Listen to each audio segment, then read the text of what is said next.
ఆ విద్యా శాఖకు సంబంధించి నేను పెద్దలు హరీష్ రావు గారిని కూడా కోరుతా ఉన్నాను అధ్యక్ష. ఈరోజు నేను చెప్తా ఉన్నాను అధ్యక్ష, విద్యాశాఖకు సంబంధించి స్కూల్స్ ఓపెన్ చేయాలి. ఏ విధంగా ఓపెన్ చేయాలి అధ్యక్ష?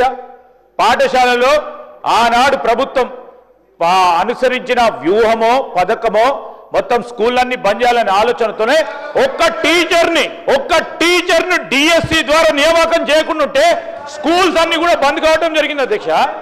ఈరోజు మేము డిఎస్సి పెట్టి 11,000 పైచిలకు విద్యార్థుల టీచర్స్ను ఎంప్లాయ్మెంట్ చేస్తే ఈరోజు నేను చెప్తా ఉన్నాం అధ్యక్ష, ఈ విధమైన ప్రయత్నం జరుగుతూ ఉన్నప్పుడు మేడం గారు మరి రికార్డు స్ట్రైట్గా ఉండాలని చెప్పాను అధ్యక్ష. మీరు మంచి సూచనలు ఇవ్వండి. Over a period of time విద్యకు సంబంధించి అధ్యక్ష, విద్యార్థులు ఎందుకు తక్కువైనారంటే ఒక్క సంవత్సరంలోనే మేము ఇచ్చే ట్రస్ట్, మేము ఇచ్చే వాల్యూ ప్రపోజిషన్, ఈరోజు విద్యకు సంబంధించి ప్రభుత్వం పూర్తి స్థాయిలో కేంద్రీకరించి పనిచేస్తుందని ఒక నమ్మకం కుదిరిచ్చే కార్యక్రమం మీరు చేయలేకపోయిన కనుక ఇప్పటి వరకు కూడా విద్యార్థులు అందరూ వెళ్ళిపోతూ ఉన్నారు అధ్యక్ష. మేము చేస్తూ ఉన్నాం కనుక విద్యార్థులు మళ్ళా తిరిగి ప్రభుత్వ పాఠశాలలో తిరిగి రావడానికి అవకాశం ఇచ్చే విధంగా వ్యవస్థను తయారు చేస్తూ ఉన్నాం అధ్యక్ష. ఆ వ్యవస్థలో కొన్ని ఒడిదుడుకులు ఉన్నాయి, సిస్టమ్ ఫెయిలియర్స్ ఉన్నాయి. అవన్నిటిని ఏ విధంగా సవరించాలో చెప్పాలా. కానీ ఈరోజు వారు ఏం చెప్తా ఉన్నారు, ఒక సందర్భంలో చెప్పిండ్రు సెంట్రల్ గవర్నమెంట్కి సంబంధించిన నిధులు మనకు తక్కువగా వస్తున్నాయని. ఈ సార్ ఆ పాలసీ ప్రతి రాష్ట్రానికి సంబంధించి ప్రోరేటా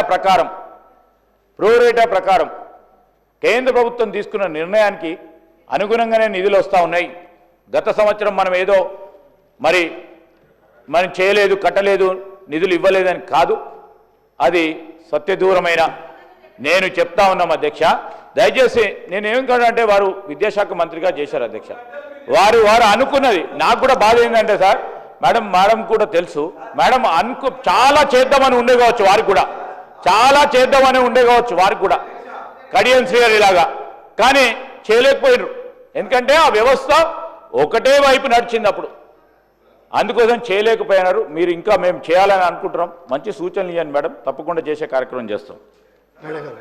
ప్లీజ్ మళ్ళీ హరీష్ రావు గారు ప్లీజ్ మేడం మీరు మాట్లాడండి. మళ్ళీ మధ్యన ఇంటరప్ట్ చేయకండి, మీకు ఇస్తాం. మళ్ళీ మీరు ఇప్పుడు మీ సభ్యురాలి టైమే తగ్గిపోతుంది, మీ ఇష్టం.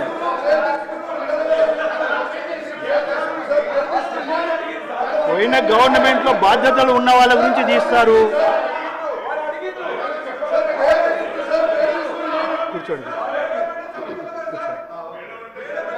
ప్లీజ్, సూటిగా చెప్పండి ఒకటే మాట. గౌరవనీయులు శ్రీధర్ బాబు గారు నా పేరు తీసుకొని ప్రస్తావించేది కనుక సభ రికార్డును సెటరైట్ చేయాలని చెప్పి నా ఉద్దేశం అధ్యక్ష. బీఆర్ఎస్ హయాంలో ఒక్క టీచర్ రిక్రూట్మెంట్ జరగలేదని సత్యదూరమైన విషయం మాట్లాడారు అధ్యక్ష.